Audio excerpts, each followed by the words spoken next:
నమస్కారం ETV news కి స్వాగతం. ముందుగా ముఖ్యాంశాలు.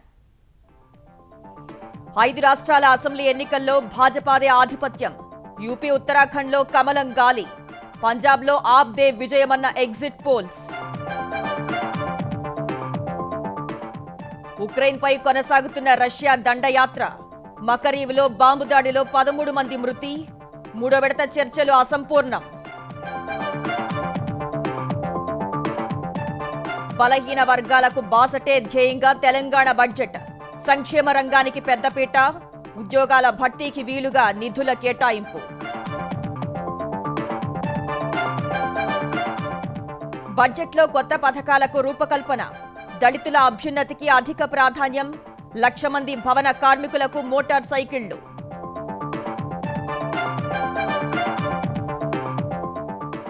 హైదరాబాద్లో మైక్రోసాఫ్ట్ అతిపెద్ద డేటా కేంద్రం. 15 ఏళ్లలో 15,000 కోట్ల పెట్టుబడి. ఉద్యోగాల కల్పన పెరుగుతుందన్న కేటీఆర్. ఆంధ్రప్రదేశ్లో సినిమా టికెట్ ధరలు సవరిస్తూ ఉత్తర్వులు జారీ. గరిష్టంగా 250, కనిష్టం 20 రూపాయలు. షరతులతో 5వ ఆటకు అనుమతి. మే నెల నుంచి ప్రజల్లోకి వెళ్లండి. మంత్రులకు ముఖ్యమంత్రి జగన్ సూచన. పార్టీకి సమయం కేటాయించాలని స్పష్టీకరణ.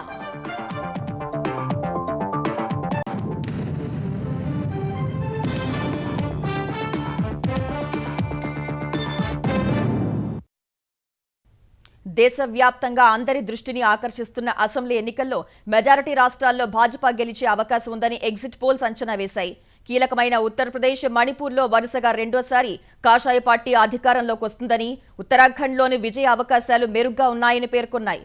భాజపా కాంగ్రెస్ హోరాహోరీ పోరుతో గోవాలో హంగ్ తప్పదని, పంజాబ్లో కాంగ్రెస్ కు షాక్ ఇస్తూ ఆమ్ ఆద్మీ పార్టీ అధికారంలోకి వస్తుందని ఎగ్జిట్ పోల్స్ అంచనా వేశాయి.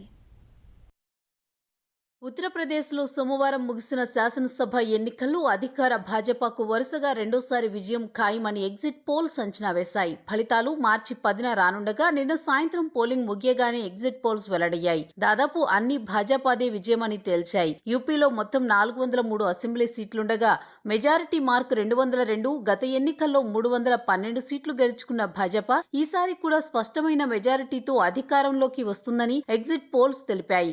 అధికారం కోసం గట్టిగా పోరాడిన సమాజ్వాదీ పార్టీ కూటమి 2వ స్థానానికే పరిమితమవుతుందని, బహుజన సమాజ్ పార్టీ 3, కాంగ్రెస్ 4 స్థానాల్లో ఉంటాయని పేర్కొన్నాయి. India today, access my India యూపీలో భాజపా కూటమికి 288 నుంచి 326 స్థానాలు వస్తాయని తెలిపింది. ఎస్పీ కూటమికి 71 నుంచి 101, బీఎస్పీ 3 నుంచి 9, కాంగ్రెస్ కు 3 సీట్ల వరకు వస్తాయని అంచనా వేసింది. భాజపా కూటమికి 228 నుంచి 244 స్థానాలు వస్తాయని అంచనా వేసిన ఏబీపీ సీవోటర్ సర్వే ఎస్పీ కూటమికి 132 నుంచి 148, బీఎస్పీకి 13 నుంచి 21, కాంగ్రెస్ కు 4 నుంచి 8 సీట్లు వస్తాయని తెలిపింది. News 18 matrix exit polls Bhajapa కూటమికి 262 నుంచి 277 స్థానాలు వస్తాయని, ఎస్పీకి 119 నుంచి 134 సీట్లు వస్తాయని లెక్కవేసింది. బీఎస్పీకి 7 నుంచి 17 స్థానాలు, కాంగ్రెస్ కు 3 నుంచి 8 స్థానాలు వస్తాయని తెలిపింది. భాజపా కూటమికి 225, ఎస్పీ కూటమికి 151, బీఎస్పీకి 14, కాంగ్రెస్ కు 9 సీట్లు వస్తాయని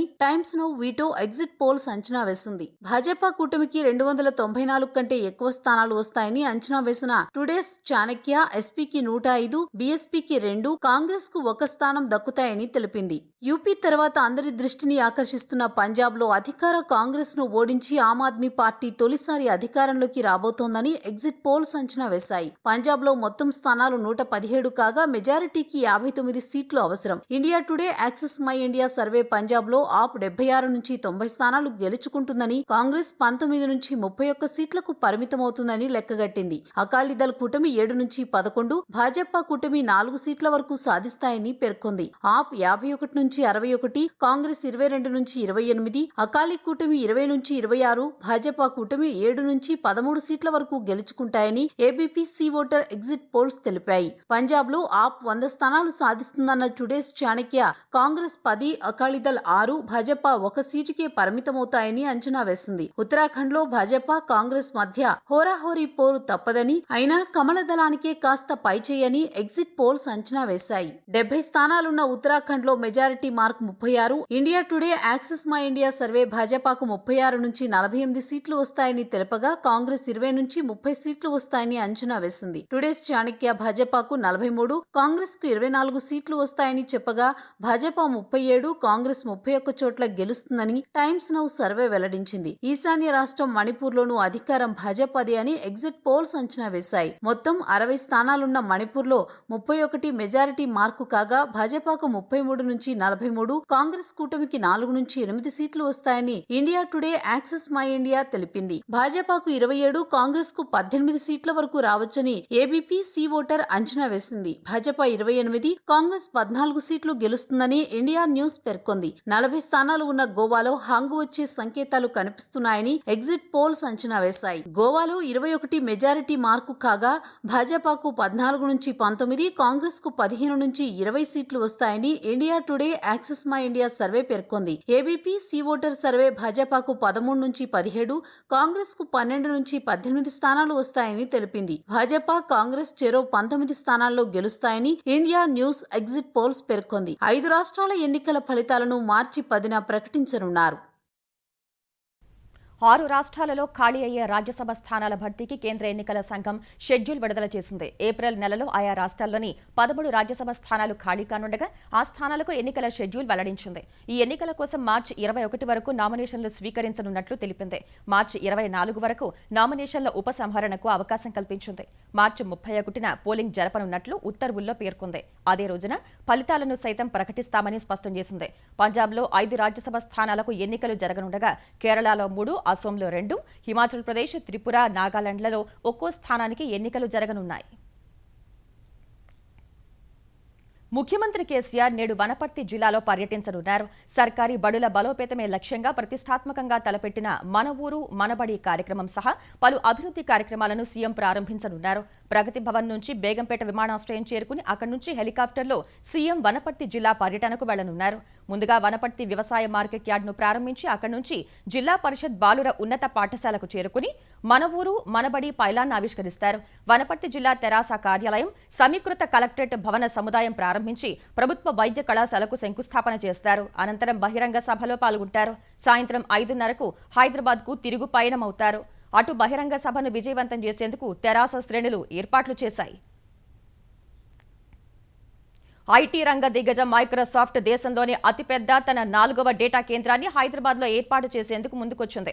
దశల వారీగా 15 ఏళ్లలో 15,000 కోట్ల రూపాయల పెట్టుబడితో ఈ సెంటర్ను ఏర్పాటు చేయనుంది. హైదరాబాద్ మైక్రోసాఫ్ట్ కార్యాలయంలో జరిగిన సమావేశంలో తెలంగాణ ఐటీ పరిశ్రమల శాఖ మంత్రి కేటీఆర్ ఈ వివరాలు వెల్లడించారు. తెలంగాణ ఏర్పడ్డాక వస్తున్న అతిపెద్ద విదేశీ ప్రత్యక్ష పెట్టుబడుల్లో ఇదొకటని వివరించారు. దీని ద్వారా ఉద్యోగ అవకాశాలు పెరుగుతాయని కేటీఆర్ చెప్పారు.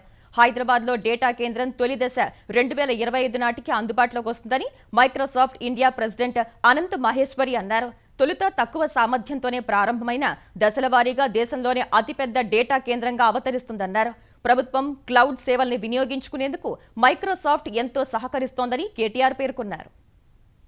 I'm very happy to say today that Hyderabad will be the destination for Microsoft's largest data center investment in India, with an investment of over 15,000 crores over a period of 15 years. This will be one of the largest FDIs. In fact, I think it's the second largest FDI that Telangana has attracted.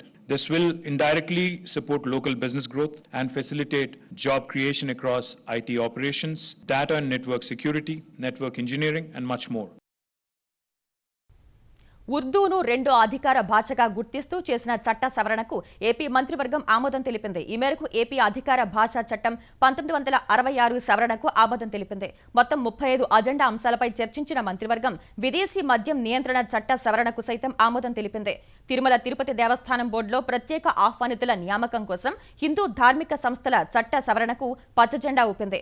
Machilipatnam, Bhavanapadu, Ramayapatnam పోర్ట్ల నిర్మాణం కోసం 8,741 కోట్ల రుణ సమీకరణకు AP maritime బోర్డుకు హామీ ఉండేందుకు మంత్రివర్గం ఆమోదించింది. దివాళా తీసిన చక్కెర కర్మాగారాల్లోని ఉద్యోగులకు స్వచ్ఛంద ఉద్యోగ విరమణ అంశానికి ఏపీ కేబినెట్ ఆమోదం తెలిపింది. మడకసిర బ్రాంచ్ కెనాల్ పనులకు 214 కోట్ల వ్యయానికి కేబినెట్ ఆమోదం తెలిపింది. ఆంధ్రప్రదేశ్లో అనేక వివాదాలకు కేంద్రంగా నిలిచిన సినిమా టికెట్ల ధరల అంశం కొలిక్కొచ్చింది. టికెట్ ధరలను ఖరారు చేసిన ప్రభుత్వం కనీస ధర 20, గరిష్ట ధర 250 రూపాయలుగా నిర్ణయిస్తూ ఉత్తర్వులిచ్చింది. 5వ షోకు ప్రత్యేక ధరలకు షరతులతో కూడిన అనుమతులు ఇచ్చింది. సింగిల్ థియేటర్లు, మల్టీప్లెక్స్లలో సినిమా టికెట్ల ధరలను నిర్ణయిస్తూ ఏపీ ప్రభుత్వం ఉత్తర్వులు జారీ చేసింది. టికెట్ ధర కనీసం 20 నుంచి గరిష్టంగా 250 రూపాయలుగా నిర్ణయించింది. ఏసీ, నాన్ ఏసీ థియేటర్లు ఉన్న ప్రాంతాలు, వాటిలో కల్పించే సదుపాయాల ఆధారంగా టికెట్ ధరలు నిర్ణయించినట్లు ప్రభుత్వం పేర్కొంది. టికెట్ల ధరల్లో జీఎస్టీ మినహా నిర్వహణ ఛార్జీలు ఏసీకి 5, నాన్ ఏసీకి 3 రూపాయలతో పాటు ఆన్లైన్ బుకింగ్ ఛార్జీలు కలిసి ఉంటాయి. ఏసీ థియేటర్లలో రిక్లైనర్ సౌకర్యం అందుబాటులో ఉన్న చోట టికెట్ ధర 250 రూపాయలకు అనుమతించింది. ఎక్కువ ధరకు టికెట్ కొని సినిమా చూడలేని వారి కోసం ప్రతి థియేటర్లోని మొత్తం సీట్లలో 25% సీట్లను నాన్ ప్రీమియం కేటగిరీగా కేటాయించాలని ప్రభుత్వం స్పష్టం చేసింది. ఎయిర్ కూల్ థియేటర్లను సింగిల్ కేటగిరీ ఏసీ థియేటర్ల జాబితాలో విలీనం చేశారు. చిన్న సినిమాల ప్రోత్సాహానికి షరతులతో 5 షోలకు ప్రభుత్వం అనుమతించింది. తక్కువ బడ్జెట్ చిత్రం విడుదలైనప్పుడల్లా పండుగ రోజు సహా ఏ రోజైనా వాటిని ప్రదర్శించడానికి ఉదయం 11 నుంచి రాత్రి 9 మధ్య ఒక ఆట తప్పనిసరిగా రిజర్వ్ చేయాలనే షరతులతో 5 ఆటలకు అనుమతించింది. కథానాయకుడు, నాయిక, దర్శకుడి పారితోషికాన్ని మినహాయించి 100 కోట్ల కంటే ఎక్కువ నిర్మాణ వ్యయంతో తీసే చిత్రాలను సూపర్ హై బడ్జెట్ చిత్రాలుగా పరిగణిస్తారు. ఇలాంటి చిత్రాలు కనీసం 20% చిత్రీకరణ ఏపీలో జరిగి ఉంటేనే విడుదలైన మొదటి 10 రోజులకు ప్రత్యేక ధరలను ప్రభుత్వం నోటిఫై చేస్తుంది.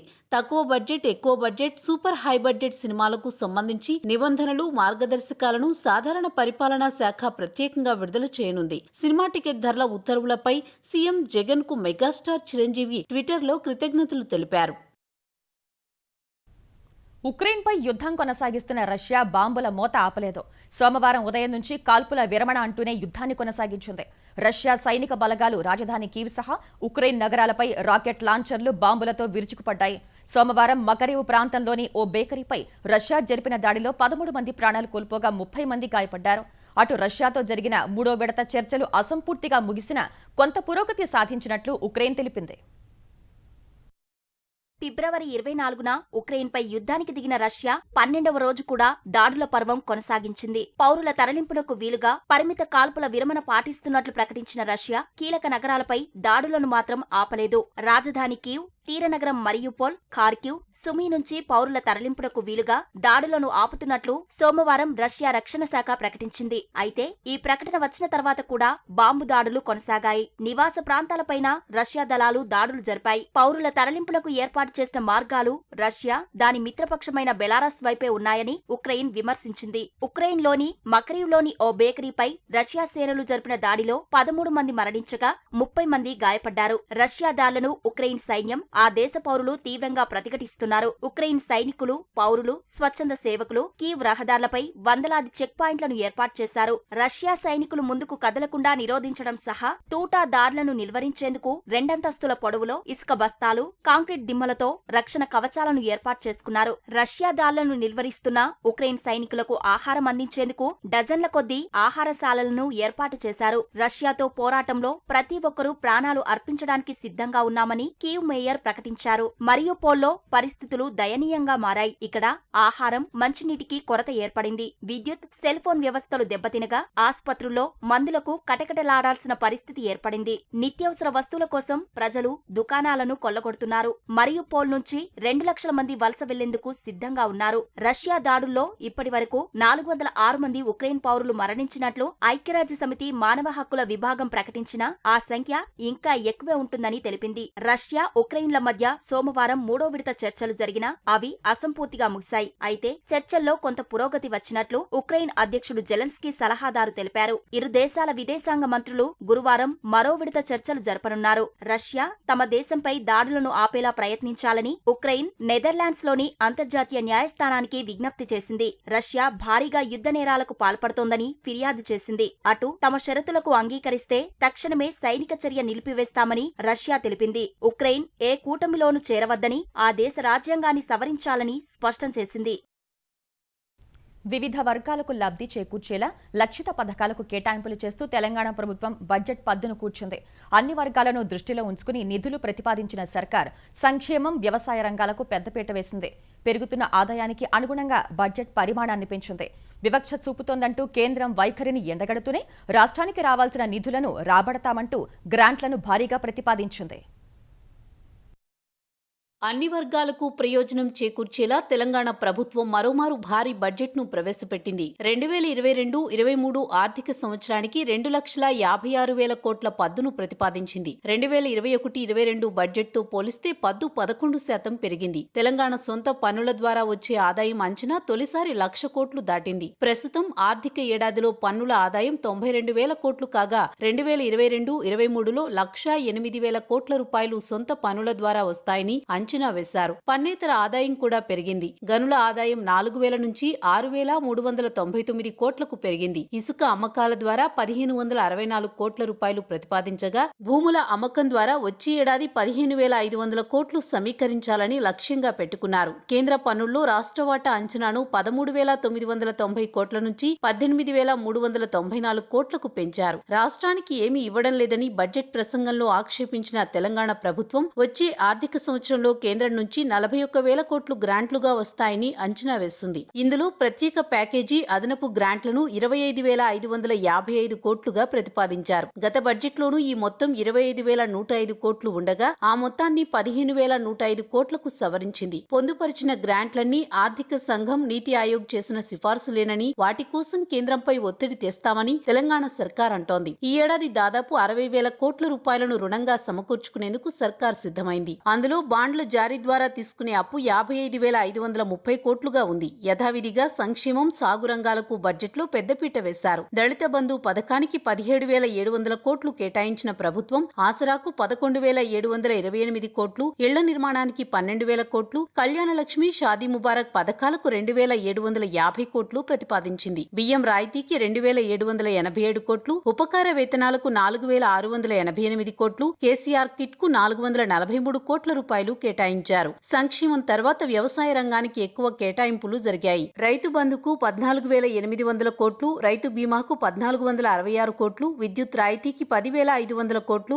ఆయిల్ పామ్ సాగుకు 1,000 కోట్ల రూపాయలు కేటాయించారు. పల్లె ప్రగతికి 3,330 కోట్లు, పట్టణ ప్రగతికి 1,394 కోట్లు, ఆర్టీసీకి 1,500 కోట్లు కేటాయింపులు చేశారు. ఆరోగ్యశ్రీకి 1,343 కోట్లు, రహదారులు, భవనాలకు 8,327 కోట్ల రూపాయలు ప్రతిపాదించారు. పరిశ్రమల ప్రోత్సాహకాలకు 2,519 కోట్లు, మెట్రో రైలుకు సాయంగా 1,500 కోట్లు కేటాయించారు. విమానాశ్రయం, పాత నగరానికి మెట్రో సదుపాయం కోసం 500 కోట్ల చొప్పున కేటాయింపులు చేశారు. జిల్లా పంచాయతీరాజ్, కొత్త పోలీస్ స్టేషన్ భవనాలు, వరంగల్ పోలీస్ కమిషనరేట్ నిర్మాణం కోసం 648 కోట్లు ప్రతిపాదించారు. గొర్రెల పంపిణీకి బడ్జెట్లో 1,000 కోట్లు ప్రతిపాదించారు. మిషన్ భగీరథ అర్బన్ కు 800 కోట్లు, సుంకిశాల ప్రాజెక్టుకు 725 కోట్లు, కాళేశ్వరం టూరిజం సర్క్యూట్ కు 750 కోట్లు కేటాయించారు. ఎస్టీ గ్రామ పంచాయతీలో పంచాయతీ భవనాల నిర్మాణం కోసం 600 కోట్లు ప్రతిపాదించారు. త్వరలో భారీ స్థాయిలో ఉద్యోగ నియామకాలకు సిద్ధమవుతున్న తెలంగాణ సర్కార్ అందుకోసం అవసరమైన నిధులను బడ్జెట్లో ఆర్థిక శాఖ నిర్వహణ పద్దులో పొందుపరిచింది. ఇటు బడ్జెట్లో మొత్తం 35 కొత్త పథకాలు, కార్యక్రమాలకు నిధులు కేటాయించినట్లు తెలంగాణ ప్రభుత్వం ప్రకటించింది. దళిత బంధు, మన ఊరు మనబడి, మహిళా, అటవీ విశ్వవిద్యాలయాలు, ప్రభుత్వ ఆసుపత్రుల్లో రోగులు, సహాయకులకు భోజనం, న్యూట్రిషన్, హైజీనిక్ కిట్లు, భవన నిర్మాణ కార్మికుల సంక్షేమం, నేతన్నలకు బీమా ఇందులో ఉన్నాయి. సొంత స్థలాల్లో ఇళ్లు నిర్మించుకునే వారికి 3 లక్షల రూపాయల చొప్పున ఆర్థిక సాయం కోసం 12,000 కోట్ల రూపాయలు ప్రతిపాదించారు. చిన్న తరహా పరిశ్రమలు, ఫుడ్ ప్రాసెసింగ్ యూనిట్లలో మహిళలను ప్రోత్సహించేలా పావలా వడ్డీ పథకానికి నిధులు ప్రతిపాదించారు. కొత్త వైద్య కళాశాలల నిర్మాణం కోసం 1,000 కోట్లు కేటాయించారు. సచివాలయ భవన నిర్మాణం కోసం 400 కోట్లు, కలెక్టరేట్ల నిర్మాణం కోసం 400 కోట్లు చొప్పున ప్రతిపాదించారు. యాదగిరిగుట్ట ఆలయ అభివృద్ధికి 350 కోట్లు, ఎమ్మెల్యేలు, ఎమ్మెల్సీలకు నియోజకవర్గ అభివృద్ధికి నిధికి 603 కోట్లు, గజ్వేల్ ఏరియా డెవలప్మెంట్ అథారిటీకి 100 కోట్లు ప్రతిపాదించారు. గ్రామీణ ప్రాంతాల్లో పంచాయతీరాజ్ రహదారులకు 500 కోట్లు కేటాయించారు. తెలంగాణ బడ్జెట్ అసెంబ్లీ సమావేశాల్లో అధికార తెరాస తీరుపై కాంగ్రెస్, భాజపాలు మండిపడ్డాయి. శాసనసభలో నిరసన తెలిపిన భాజపా సభ్యుల్ని సస్పెండ్ చేయడంపై ఆ పార్టీ ఎమ్మెల్యేలు, నేతలు గవర్నర్ తమిళిసైకి ఫిర్యాదు చేశారు. గవర్నర్కి వినతి పత్రం అందించిన భాజపా ఎమ్మెల్యేలు స్క్రిప్ట్ ప్రకారమే అధికార తెరాస తమను సస్పెండ్ చేసిందని ఆరోపించారు. నేడు రాష్ట్ర వ్యాప్త ఆందోళనలు చేస్తామని తెలిపారు. అటు ఆర్థిక మంత్రి హరీష్ రావు అసెంబ్లీలో చేసిన ప్రసంగం ఏడాది ముందుగా ప్రభుత్వానికి వీడ్కోలు పలుకుతూ చేసిన ప్రసంగంలా ఉందని కేంద్ర పర్యాటక శాఖ మంత్రి కిషన్ రెడ్డి ఎద్దేవా చేశారు. సమావేశాలు ప్రజాస్వామ్యబద్ధంగా లేవన్నారు. బడ్జెట్ సమావేశాల తీరుపై కాంగ్రెస్ శాసన సభాపక్షం అసంతృప్తి వ్యక్తం చేసింది. స్పీకర్ సభ నడుపుతున్న తీరుపై రాష్ట్రపతికి లేఖ రాస్తామని సీఎల్పీ నేత భట్టి విక్రమార్క తెలిపారు. కాంగ్రెస్ సభ్యుల పట్ల సభాపతి వ్యవహార శైలిని ఖండిస్తూ నేడు అన్ని మండల కేంద్రాల్లో అంబేద్కర్ విగ్రహాల ముందు నిరసనలు చేపట్టాలని టీపీసీసీ అధ్యక్షుడు రేవంత్ రెడ్డి కాంగ్రెస్ శ్రేణులకు పిలుపునిచ్చారు. రాజ్భవన్లో జరిగిన మహిళా దినోత్సవ వేడుకల్లో తెలంగాణ గవర్నర్ తమిళిసై సౌందరరాజన్ ఆసక్తికర వ్యాఖ్యలు చేశారు. తనను ఎవరూ భయపెట్టలేరని వ్యాఖ్యానించారు. మహిళలకు ఇప్పటికీ సరైన గౌరవం దక్కటం లేదని ఆవేదన వ్యక్తం చేశారు. బడ్జెట్ సందర్భంగా యాదాద్రి లక్ష్మీ నరసింహస్వామి ఆలయాన్ని సందర్శించి తెలంగాణ ప్రజల క్షేమం కోసం ప్రార్థించినట్లు తమిళిసై ట్వీట్ చేశారు. తన ప్రాథమిక ఆందోళన ప్రజల సంక్షేమం, శ్రేయస్సేనన్నారు. If the country as a bird should fly, it should have both the wings, one women wing and the men wing. With only dominated men wing, the country bird cannot fly. But even today, we feel the discrimination. Even the topmost office, even we could feel the discrimination. We have not crossed it, I feel. Nobody can threaten me. Nobody can threaten womanhood, Indian womanhood. Even the sky fall on my head, I am fearless. పార్టీకి అందరూ సమయం కేటాయించాలని, మే నుంచి అంతా ప్రజల్లోకి వెళ్లాలని ముఖ్యమంత్రి జగన్ మంత్రివర్గ సహచరులకు స్పష్టం చేశారు. జులైలో పార్టీ ప్లీనరీ నిర్వహిద్దామని ప్రతిపాదించిన జగన్ ఇకపై పూర్తి స్థాయిలో రాజకీయ కార్యక్రమాలను చేపట్టాలని స్పష్టం చేసినట్టు తెలుస్తోంది. మంత్రులంతా వారానికి 3 రోజులకు తగ్గకుండా పార్టీకి సమయం కేటాయించాలన్న ఆయన అతి త్వరలో శాసన సభాపక్ష సమావేశంలో దిశానిర్దేశం చేసుకుందామని అన్నట్లు తెలిసింది. అభివృద్ధి పనులు చాలా కాలంగా పెండింగ్లో ఉన్నాయని కొంతమంది మంత్రులు ప్రస్తావించగా దానికి పరిష్కారంగా నియోజకవర్గానికి 2 కోట్ల నిధులివ్వడానికి ఏర్పాటు చేస్తున్నామని సీఎం చెప్పినట్లు తెలిసిందే. ఎమ్మెల్యేలు వారి నియోజకవర్గాల్లోని గ్రామాలన్నింటినీ సందర్శించాలని జగన్ సూచించినట్లు సమాచారం. ఎన్నికల ముందు ఇచ్చిన హామీలు అమలు చేయాలంటూ విశాఖలో అంగన్వాడీలు చేపట్టిన ఆందోళన ఉద్రిక్తతలకు దారితీసింది. వివిధ ప్రాంతాల నుంచి భారీగా తరలివచ్చిన అంగన్వాడీలు కనీస వేతనం పెంచాలంటూ పెద్ద ఎత్తున నినదించారు. సరస్వతి పార్క్ నుంచి ర్యాలీగా కలెక్టరేట్కు వచ్చిన వేలాది మంది మహిళల్ని బ్యారికేడ్లు అడ్డుపెట్టి పోలీసులు నిలువరించారు. అప్పటికి అంగన్వాడీ కార్యకర్తలు ముందుకు వెళ్లేందుకు ప్రయత్నించగా పోలీసులు అడ్డుకున్నారు. ఈ దశలో ఇరు వర్గాల మధ్య తోపులాట జరిగింది. ఈటీవీ న్యూస్ సమాప్తం. నమస్కారం.